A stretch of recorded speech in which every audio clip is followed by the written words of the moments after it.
Tirupati declaration form మీద కూడా చాలా రాద్ధాంతం జరిగింది. కొడాలి నాని గారు ఇచ్చారు సార్, అది కోర్టులో నుంచి తెచ్చుకున్నారు పాపం వాళ్ళు.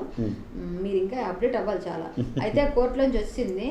యాక్చువల్గా ఏంటంటే కోర్టులో ఇప్పుడు డిక్లరేషన్ ఇవ్వక్కర్లేదని కూడా ఏదో వచ్చింది, అదే తెచ్చుకున్నారు. ఇవ్వకపోయినా ఇచ్చినా పోలండి, ఇంకేం చేస్తాం అక్కడ పైన సిలువ ఆకారంలోని పూర్ణకుంభాన్ని మార్చారు.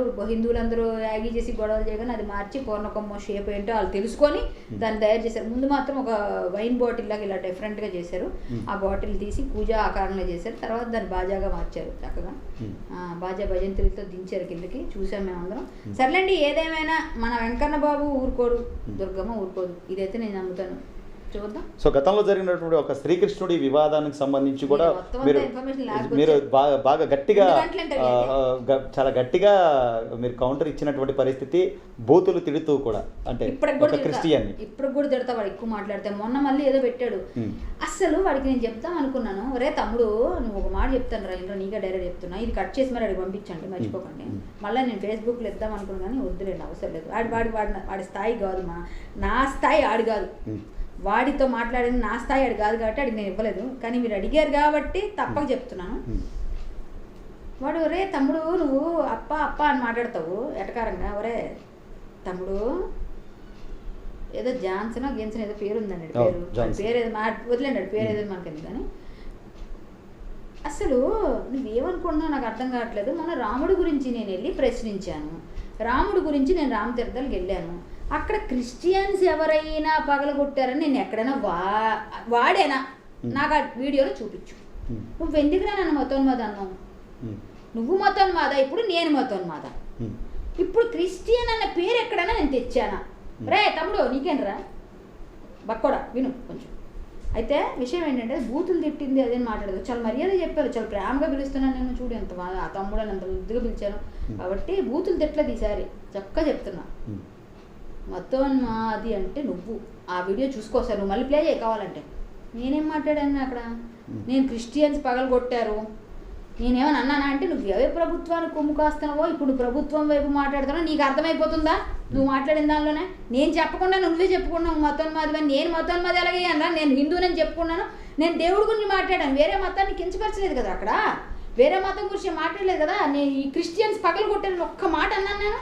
నువ్వు మతోన్మాదని ఎలా అన్నావు నన్ను?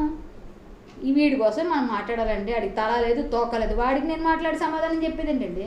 వాడికి సమాధానం చెప్పాల్సిన అవసరం నాకు లేదు అసలు. మీరు అడిగారు కాబట్టి మీ ద్వారా ఆడికి ఇచ్చా చెప్పాను.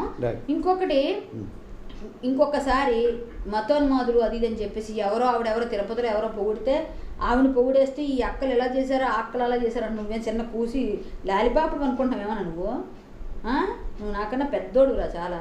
ఫోన్లో అక్క అన్నావు కాబట్టి మర్యాదగా మాట్లాడుతున్నావు. ఏదో ఈ అక్కలలాగా ఆ అక్కలలాగా ఈ అక్కలలాగా ఓ పెట్టరేగిపోయి ఆ అక్కని ఎక్కడో తీసుకెళ్ళావు. ఏదో నీలాల అక్క, ఎవరో నీలం రంగు ఏదో అక్క, ఆ అక్కని ఏదో ఎత్తి ఎక్కడో పెట్టావు. ఈ అక్క గురించి నీకు తెలియదేమో, ఎర్ర జెండా పట్టుకుంటుంది ఈ అక్క, ఓకేనా? జాగ్రత్త. రైట్. అంటే ఈ రామతీర్థం ఘటన తర్వాత అందరూ కూడా కరాటే కళ్యాణిలో మరొక యాంగిల్ అంటే రాజకీయ కోణం కూడా చూశారు. అంటే త్వరలో పాలిటిక్స్లోకి వెళ్ళే ఆలోచన ఏమైనా ఉందా మేడం? అయ్యా నేను జాతకాన్ని నమ్ముతానని చెప్పాను. నా జాతకంలో సినిమాలు ఉన్నాయి, రాజకీయం కూడా ఉంది. కాబట్టి నేను వెళ్ళకుండానే నాకు వేయపడిపోతుంది. నేను వెళ్ళలేదు ఇంతవరకు, ఇంకా నేను జెండా కప్పుకోలేదు. బట్ ఆల్రెడీ నన్ను బీజేపీ నేతగా జనాలు గుర్తించి నేను రాసిన ఏదో చూశాను ఎక్కడో, రాజకీయాల్లో కూడా తన సత్తా చాడుతుందని రాసేస్తున్నారు. బీజేపీలో ఉందని చెప్పి భారతీయ జనతా పార్టీలోకి వెళ్ళిన పెట్టేశారు వాళ్ళు. నేను ఎక్కడైనా కండువా కప్పుతూ ఒక ఫోటో చూసారు మీరు? జాయిన్ అవ్వలేదు. నేను కాషాయం ఉంది, నేను మామూలుగా దేవుడు ఏదో వేసుకున్నా కాషాయం అది వేసుకున్నానేమో, భారతీయ జనతా పార్టీ జెండా వేసుకోలేను. బట్ నేనైతే జాయిన్ అవుతానని క్లారిటీ ఇచ్చాను. బిగ్ బాస్కి వెళ్ళక ముందే అవ్వాలి, అది తర్వాత వచ్చాక జాయిన్ అవుదాం అనుకున్నాను. కొంచెం టైం ఇవి మంచిగా లేవు, నేను ఏదో ఆగాను. నాకేదో ముహూర్తాలు పిచ్చి ఉంటుంది నా ఫీలింగ్. వెళ్తానండి, నేను మంచి కోసం ఫైట్ చేస్తాను. భారతీయ జనతా పార్టీలోకి వెళ్తాను. వేరే పార్టీ నుంచి నాకు ఫోన్లు వచ్చాయి, వస్తున్నాయి, అడుగుతున్నారు వేరే వాళ్ళు కూడా. అది నాకు ఇంట్రెస్ట్ లేవు, సరే అది వేరే విషయం. నేను భారతీయ జనతా పార్టీకి వెళ్తాను. ఒకవేళ మా ఇంట్లో వాళ్ళందరూ కొంచెం ఎందుకు రాజకీయాలు అన్నట్టు మాట్లాడితే నేను వెళ్ళకపోవచ్చు కూడా, నేను ఉండొచ్చు, మేబీ ఇలా ఉండి కూడా నేను సేవ చేయొచ్చు. నేను వెళ్ళకపోయినా రాజకీయ నాయకులను చేసేసారు. పక్కగా మేబీ వెళ్తేనే మంచిది కదా, ఇంకా వెళ్ళి ఆటోమేటిక్గా ఫైట్ చేద్దాం. ఏది చేసినా సరే దానికి ఒక ట్యాగ్ లైన్ పెడతారు, మంచి చేసినా ట్యాగ్ లైన్ పెడతారు, చెడు చేసినా ట్యాగ్ లైన్ పెడతారు.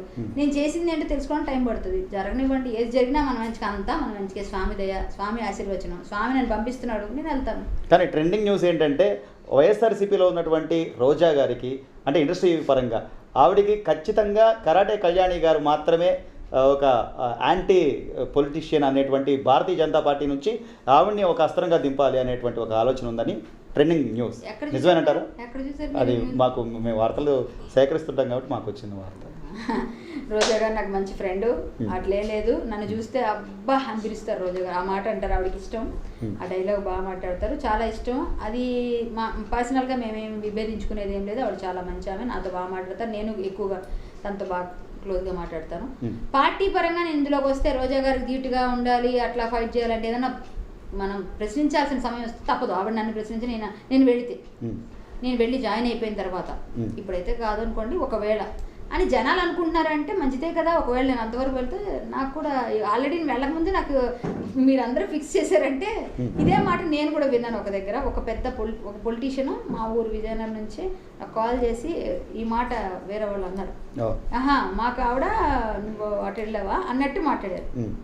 కాబట్టి మేబీ అలా వచ్చి మా ఇద్దరం కొట్టుకొని తిట్టుకోవాల్సిందే ఉండదు, అప్పటి వరకే ఉంటాయి. ఏదన్నా రాజకీయం మన పర్సనల్ ఫ్రెండ్షిప్ కాబట్టి మేబీ ఏమో ఏమైనా జరగవచ్చు.